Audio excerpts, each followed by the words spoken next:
warahmatullahi wabarakatuh. Alhamdulillah anak-anak, jumpa lagi kita di channel SMP Barunawati.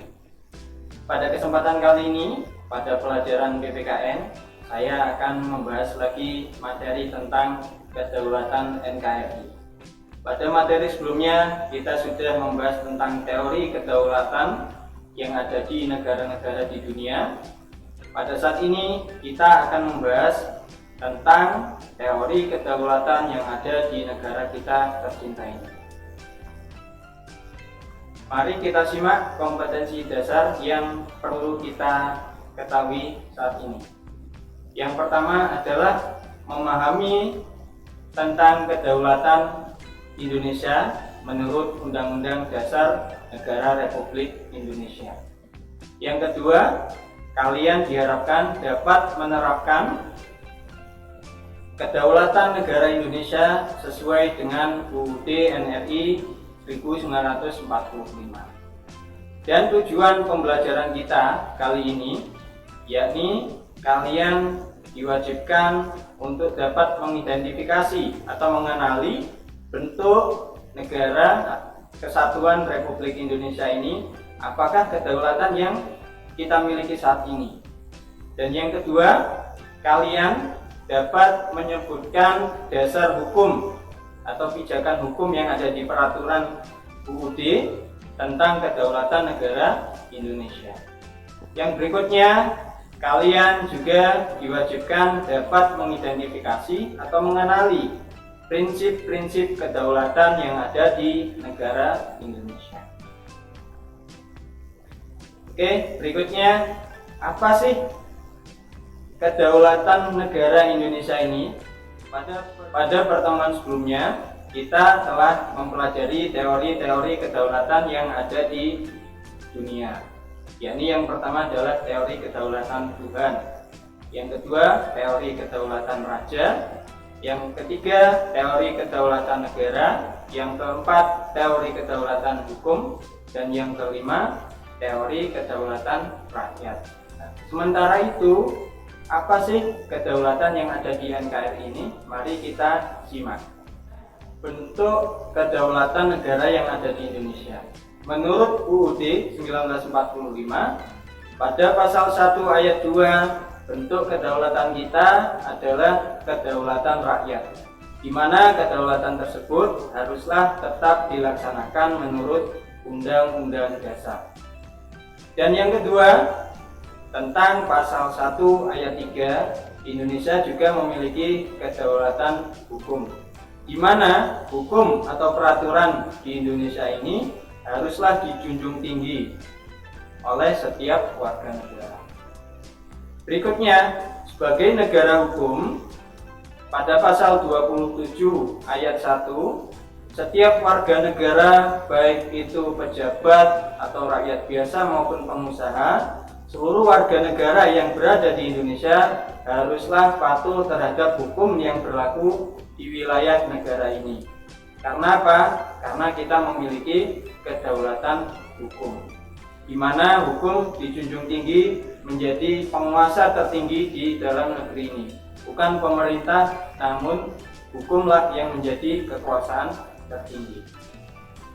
Yang berikutnya, siapapun, baik itu pejabat, tentara nasional, rakyat biasa maupun pengusaha, setiap mereka haruslah mengikuti peraturan yang berlaku di negara kita. Sekarang tentang prinsip-prinsip kedaulatan negara Indonesia. Yang pertama, negara Indonesia adalah negara kesatuan yang berbentuk republik. Pada tahun 1948, Indonesia sempat berubah menjadi negara serikat. Namun hal tersebut diganti karena masyarakat Indonesia tidak menyetujui perpisahan negara Indonesia menjadi negara-negara bagian. Dan akhirnya dengan dekret Presiden Soekarno, kembalilah kita menjadi negara kesatuan Republik Indonesia. Yang berikutnya, kedaulatan berada di tangan rakyat, di mana masyarakat memiliki hak dan wewenang penuh untuk menentukan siapakah pemimpin mereka, di mana cara memilih pemimpin yakni melalui pemilihan umum.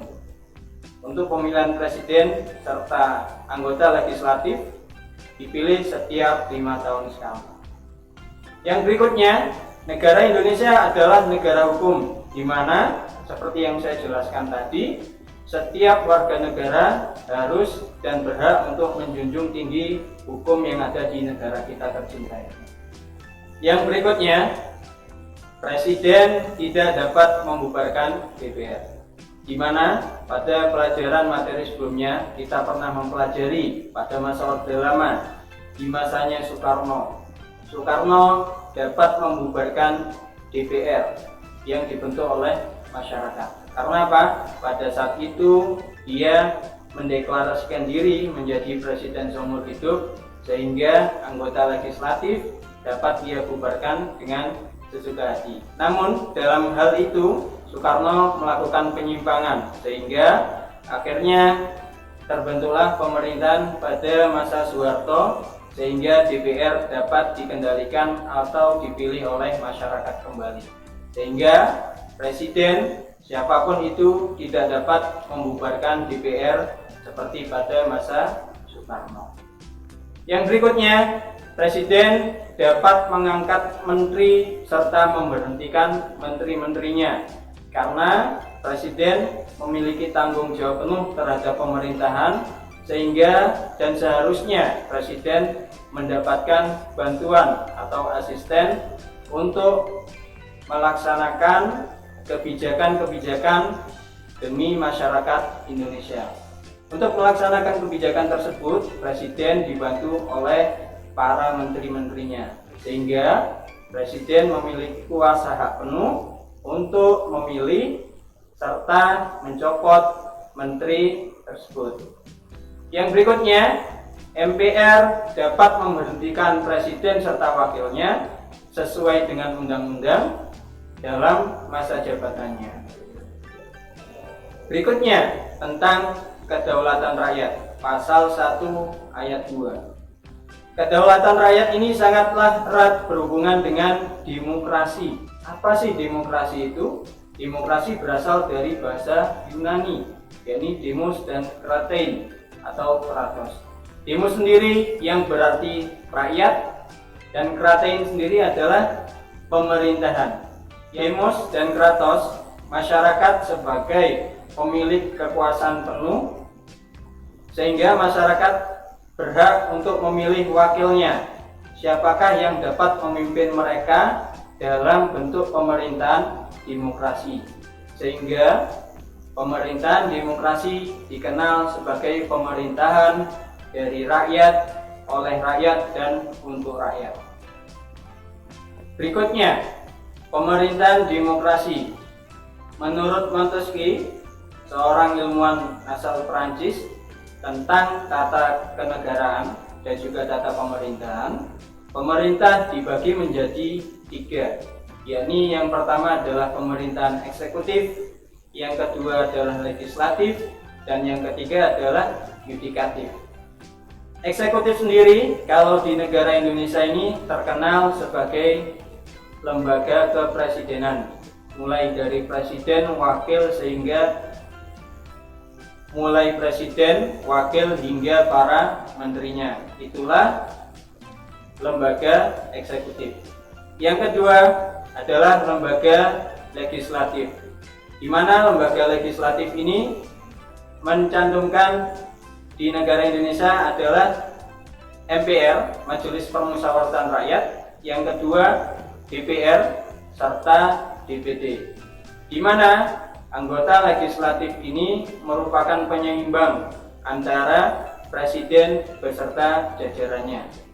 Yang ketiga, lembaga yudikatif, di mana lembaga ini berwenang untuk mengawasi penerapan undang-undang yang ada di negara Indonesia kita tercinta ini. Pengawasan tentang kebijakan yang dibuat oleh anggota eksekutif dan juga anggota legislatif.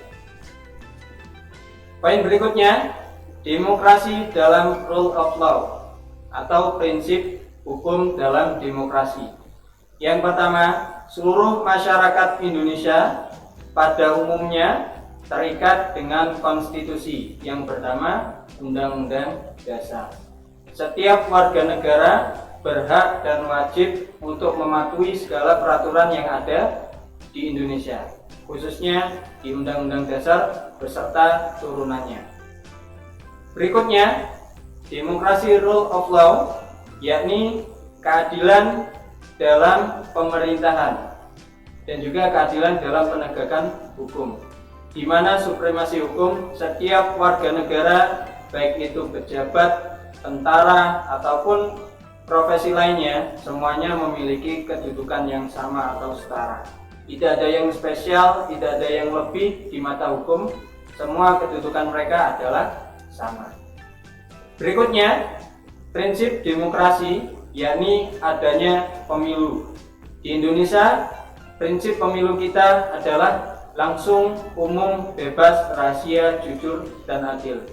Di mana setiap ada kegiatan pemilu, prinsip-prinsip ini haruslah ditekankan terhadap seluruh rakyat Indonesia, baik itu kepanitiaan pemilu maupun warga negara Indonesia yang memiliki hak pilih. Berikutnya, prinsip demokrasi adalah setiap orang berhak untuk mengutarakan pendapatnya dan setiap orang berhak untuk menyampaikan aspirasinya. Seperti yang kita ketahui, di Indonesia sebagai negara demokrasi, setiap kalian di dalam sekolah, anak-anak berhak untuk menyampaikan pendapat kepada guru, kepada teman kalian, ataupun kepada seluruh warga sekolah, yang tentunya dengan cara-cara yang baik. Sementara itu, di wilayah kenegaraan, seluruh masyarakat Indonesia diberikan hak untuk menyampaikan pendapatnya.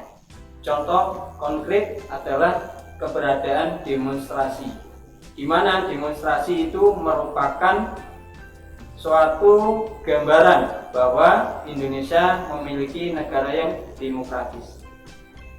Berikutnya, demokrasi mencerminkan kebebasan berekspresi. Setiap kalian, anak-anak, tentunya memiliki hobi, dan setiap hobi kalian perlu untuk pelampiasan atau tempat melaksanakan hobi tersebut. Negara berkewajiban untuk memberikan fasilitas terhadap hobi kalian, minat bakat kalian, dengan membuatkan sarana dan fasilitas untuk menunjang bakat dan minat kalian. Yang berikutnya, demokrasi dalam rule of law adalah pentingnya pendidikan kewarganegaraan. Bukan hanya mata pelajaran PPKN, namun mata pelajaran lain yang menunjang bagaimana negara Indonesia ini tetap bertahan di era globalisasi, di era modernisasi. Setiap ilmu yang kalian pelajari di sekolah merupakan ilmu yang penting. Maka dari itu, setiap ilmu yang kita pelajari merupakan pendidikan kewarganegaraan bagi kita semua, agar supaya bangsa Indonesia ini tetap terjaga kemerdekaannya. Kesimpulan, yakni Indonesia merupakan negara kesatuan yang berbentuk republik. Hal ini sudah merupakan kewajiban dan tidak bisa diganggu-gugat dan juga tidak bisa diganti dengan kedaulatan yang lain. Yang berikutnya, kedaulatan Indonesia adalah kedaulatan hukum dan juga kedaulatan rakyat, di mana masyarakat dan hukum memiliki kedudukan tinggi, di mana setiap kebijakan yang dibuat oleh pemerintah haruslah sesuai dengan keinginan masyarakat dan juga sesuai dengan pedoman hukum yang berlaku. Yang berikutnya, Indonesia merupakan negara yang demokratis, di mana negara Indonesia menjunjung tinggi kebebasan berpendapat dan juga kebebasan berekspresi. Berikutnya, sebagai negara demokratis, Indonesia menjunjung tinggi musyawarah dan mufakat, di mana setiap kalian, contohnya seorang anggota OSIS, ketika melaksanakan rapat, dalam setiap forum rapat yang kalian laksanakan, di situ ada musyawarah, di mana kalian beserta anggota OSIS lainnya menentukan dengan musyawarah sehingga mendapatkan kesepakatan terhadap kebijakan yang ingin kalian buat. Yang berikutnya, setiap warga negara terikat oleh hukum yang berlaku di negara Indonesia. Sekian pemaparan dari saya tentang kedaulatan negara Republik Indonesia. Semoga bermanfaat. Jangan lupa like and subscribe channel Barunawati. Terima kasih. Assalamualaikum warahmatullahi wabarakatuh.